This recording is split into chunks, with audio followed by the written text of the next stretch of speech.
আমি সরকারের সেই মহাপরাক্রমশালী আল্লাহ রাব্বুল আলামিনের প্রশংসা করে শুকরিয়া জানাই যে আজকে আমরা এই জাহাঙ্গীরনগর ঈদগাহ পাড়ার মাঠে আমাদের মাদ্রাসাকে কেন্দ্র করে আজকে একটা ইসলামী মহতি সভার আয়োজন করতে পেরেছি। এটার জন্য যারা এই সভাতে এই মহতি সভার আয়োজনে যারা সময় ব্যয় করেছেন, অর্থ ব্যয় করেছেন, শরীরে শক্তি ব্যয় করেছেন, সকলকে আমি সরকারে আমি ধন্যবাদ জানাই এবং আল্লাহ তাআলার কাছে প্রার্থনা করি যে আল্লাহ রাব্বুল আলামিন এই সকলের মেহনতকে যেন তিনি কবুল করে নেন। সম্মানিত উপস্থিতি, আমরা জানি বিশ্বনবী হযরত মুহাম্মদ মুস্তাফা সাল্লাল্লাহু আলাইহি সাল্লাম তার উপরে যখন সর্বপ্রথম ওহী করা হয় সেই ধ্বনিটি ছিল হীরার ধ্বনি, ইকরা।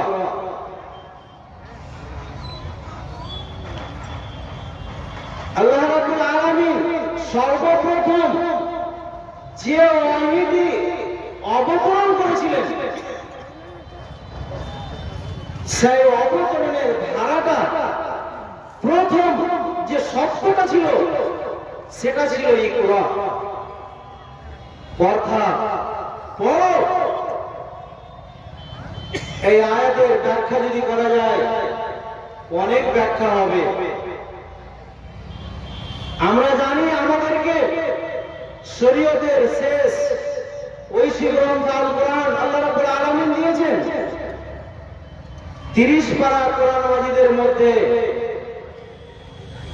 সূরা আলাকের সর্বপ্রথম যে 5টি আয়াত স্থান পেয়েছিলেন এই 30 পারা কোরআন মাজিদের মধ্যে, তাতে আল্লাহ রাব্বুল আলামিন অন্য বিধানের কথা বলেননি, সর্বপ্রথম শিক্ষার কথা বলেছিলেন। তাহলে শিক্ষার কত গুরুত্ব রয়েছে আপনার দৈনন্দিন জীবন থেকে, সাংসারিক জীবন থেকে, আপনার রাষ্ট্রীয় জীবন থেকে, আপনার সামাজিক জীবন থেকে নিয়ে প্রত্যেকটা স্তরে আপনার শিক্ষার প্রয়োজন রয়েছে। আমরা অনেকেই খবর পড়ি, আমরা অনেকেই খবর শুনি, আমরা অনেকেই মিডিয়াতে দেখতে পাই। আজকে আপনি দেখুন বিশ্বে যারা রাজ করছে, বিশ্বে যারা এক অপর দেশকে ধ্বংস করছে, দেখুন তারা আজকে এই শিক্ষার শিখরে পৌঁছে আছে। তাই তারা সকল দেশকে তারা দাদাগিরি দেখিয়ে তারা পাওয়ার দেখাচ্ছে, মাইন্ড পাওয়ার, মানি পাওয়ার, ম্যান পাওয়ার দেখাচ্ছে। ভাবতে অবাক লাগে আমরা সেই শ্রেষ্ঠ জাতি, অথচ আমরা লেখাপড়াতে সব থেকে নিচে। এই হাল কেন আমাদের? একটা শিক্ষা প্রতিষ্ঠানের কথা বলা হয়েছে, এটা হচ্ছে লাইট হাউস। বিদ্যুৎ কেন্দ্র থেকে যে বিদ্যুৎ বেরিয়ে আসে, আমাদের কালিকাপুরে যে পাওয়ার হাউস আছে, পাওয়ার হাউসের কাজ হলো চারিদিকে বিদ্যুৎ পৌঁছে দেওয়া। এই মাদ্রাসার কাজ হলো শিক্ষাকে ঘরে ঘরে, দাঁড়ে দাঁড়ে, বাড়িতে বাড়িতে পৌঁছে দেওয়া এর দায়িত্ব। তার জন্য আপনাকে সজাগ থাকতে হবে। আপনার ছেলে মেয়েকে, আপনার সন্তান সন্ততিকে আপনাকে এগিয়ে দিয়ে আসতে হবে, আপনাকে সহযোগিতা করতে হবে, আপনাকে পয়সা দিয়ে সহযোগিতা করতে হবে, আপনাকে শরীরের শক্তি ক্ষয় করে সহযোগিতা করতে হবে, আপনাকে কলম দিয়ে সহযোগিতা করতে হবে। তাহলে আমরা এগিয়ে যেতে পারবো। মওজুদ আছে উতলুবুল ইলমা ওয়ালাউ বিসসিন। তোমাকে যদি চীন দেশে বাড়ি দিতে হয় শিক্ষা গ্রহণের জন্য, তোমাকে চীন দেশ যেতে হবে।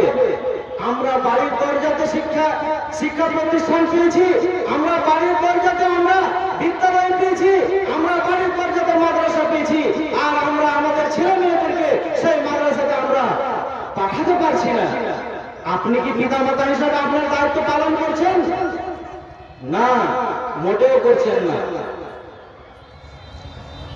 একটা শিক্ষা প্রতিষ্ঠান যেমন সকালবেলা সূর্য ওঠে গোটা বিশ্বকে আলোকিত করার জন্য, মাদ্রাসা অনুরূপ একটা লাইট হাউস মাদ্রাসার কিরণ চারিদিকে ছড়িয়ে দেয়। আজকে যদি এই আজিনাতে মাদ্রাসা আছে, এই মাদ্রাসার বাতি জানকীনগরকে গ্রহণ করা দরকার আছে, এই মাদ্রাসার বাতি আজিনা গ্রামবাসীকে গ্রহণ করা দরকার আছে, এই মাদ্রাসার বাতি মনিরামপুরবাসীকে গ্রহণ করা দরকার আছে, এই মাদ্রাসার বাতি নারায়ণগঞ্জের মানুষকে গ্রহণ করার দরকার আছে। যদি আপনি গ্রহণ না করেন, আপনি যদি শিক্ষায় আলোতে আলোকিত না হন, তাহলে আপনাকে তৈরি থাকতে হবে এই শিক্ষা কেন নেননি তার জন্য জবাব দেওয়ার জন্য। আপনার ছেলে মেয়ের কাছে আপনাকে জবাব দিতে হবে এবং মৃত্যুর পরে স্বয়ং স্রষ্টার সামনে আপনাকে দাঁড় করে কাঠ করে আপনাকে জবাব দিতে হবে।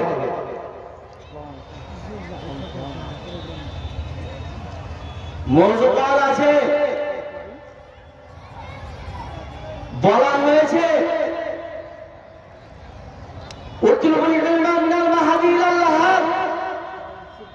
শিক্ষার কোন মাপকাঠি নেই। জন্ম থেকে মৃত্যু পর্যন্ত, দোলনা থেকে কবর পর্যন্ত আপনাকে শিক্ষা গ্রহণ করতে হবে। এই কথা যদি সারমর্ম বের করা যায়, তাহলে এই কথাটাই বেরিয়ে আসবে যে যতদিন বাঁচি ততদিন শিখি। আমরা আমাদের সন্নিকটে বাড়ির দরজাতে শিক্ষা প্রতিষ্ঠান পেয়েছি। এই শিক্ষা প্রতিষ্ঠানকে আপনি ভালোবাসেন। আল্লাহ রাব্বুল আলামিনের নবী বলেছেন, ইন্নাল্লাহা ইযা আহাব্বা আবদান দাআ জিবরাইল আলাইহিস সালাম। আল্লাহ রাসূল বলেছেন, আল্লাহ রাব্বুল আলামিন কোন ব্যক্তিকে যদি পছন্দ করেন, তাহলে জিবরাইল আলাইহিস সালামকে ডাক দিয়ে বলেন, হে জিবরিল, আমি অমুক বান্দাকে ভালোবাসি, অতএব তুমি ওকে ভালোবাসো।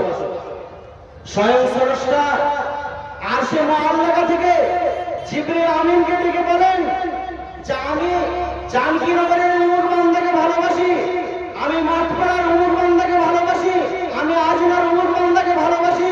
হে জিবরিল, তোমাকে আদেশ করা হচ্ছে, অতএব তুমি এই বান্দাকে ভালোবাসো। আপনি আপনার ছেলে মেয়েকে দিবেন মাদ্রাসাতে, সেই মাদ্রাসাতে শিক্ষা দেওয়া হয় কোরআন হাদিসের।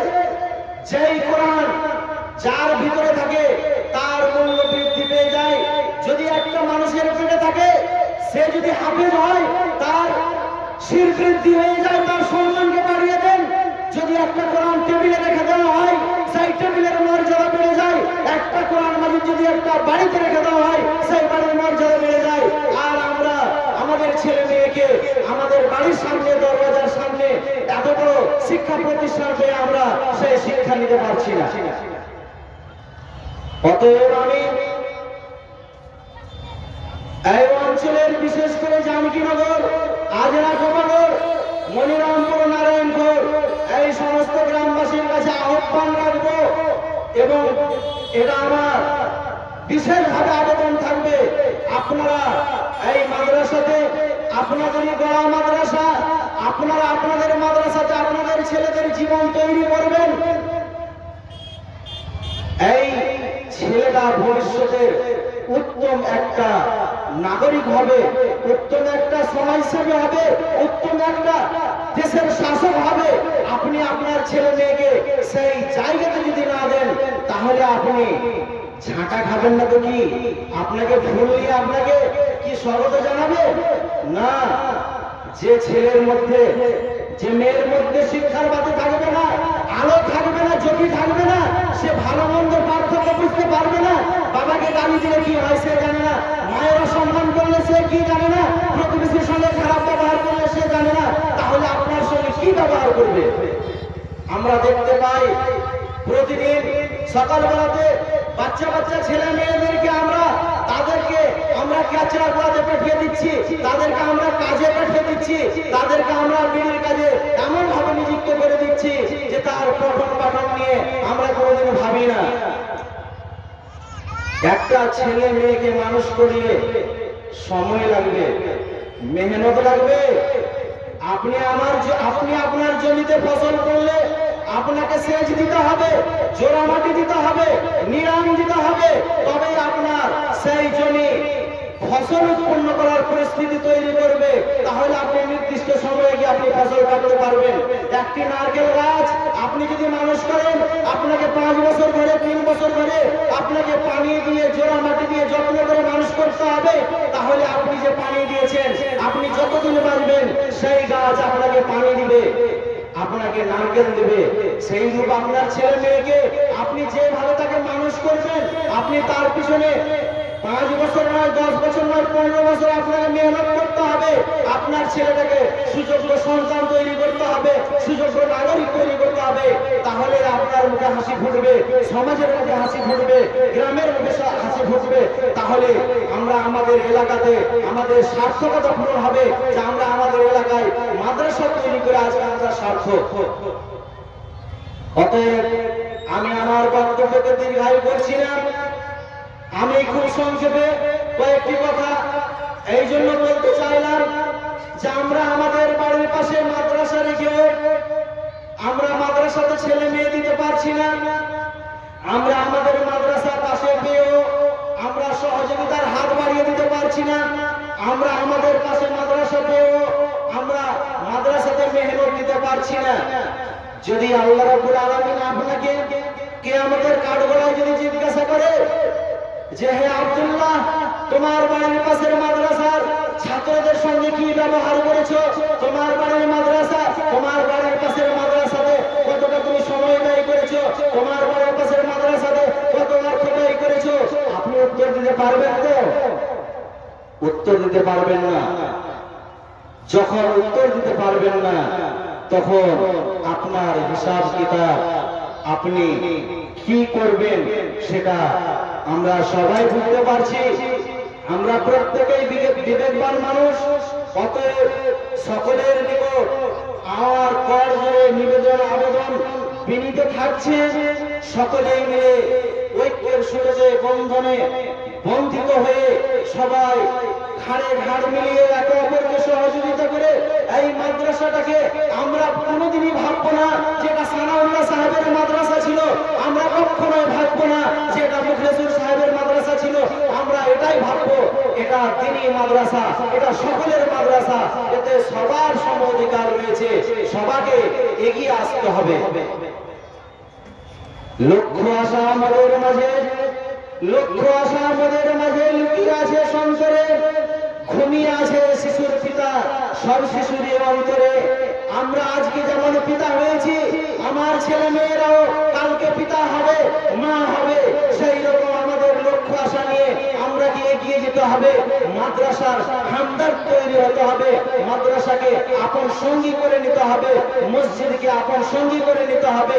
এবং এই একক সঙ্গীর সঙ্গে আমরা যেন হাসি মুখে প্রতিনিয়ত জীবনশীল অতিবাহিত করতে পারি এবং পরকালে আল্লাহর সামনে যেন আমরা হাসি মুখে উঠতে পারি। এই আহ্বান রেখে আমি সকলকে সম্মান শ্রদ্ধা ধন্যবাদ জানিয়ে আমি আমার বক্তব্য ইতি করছি। আমি পরিশেষে এটাই বলবো, বিশেষ করে জানকীনগরবাসীকে আমি এটাই আহ্বান করব, আপনি 1 বস্তা সিমেন্ট দিয়ে হোক, 1খানা ইট দিয়ে হোক, 1 কেজি চাল দিয়ে হোক, 1 বস্তা আলু দিয়ে হোক, 100 টাকা দিয়ে হোক, 50 টাকা দিয়ে হোক, 5 টাকা দিয়ে হোক, প্রত্যেক পরিবার থেকে এই মাদ্রাসাতে সহযোগিতা পাঠাবেন। আমি কোপাগড়বাসীর কাছে আমি আহ্বান রাখবো, আজনাবাসীর কাছে আহ্বান রাখবো, প্রত্যেকেই মনের কলুষতাকে সরিয়ে দিয়ে, মনের মলিনকে দূর করে দিয়ে প্রত্যেকেই 1 টাকা হলেও আপনি অংশগ্রহণ করবেন, সহযোগিতার হাত বাড়িয়ে দেবেন। এই আশা ভরসা রেখে আমি আমার বক্তব্য ইতি করলাম। আসসালামু আলাইকুম ওয়া রাহমাতুল্লাহি ওয়া বারাকাতুহু।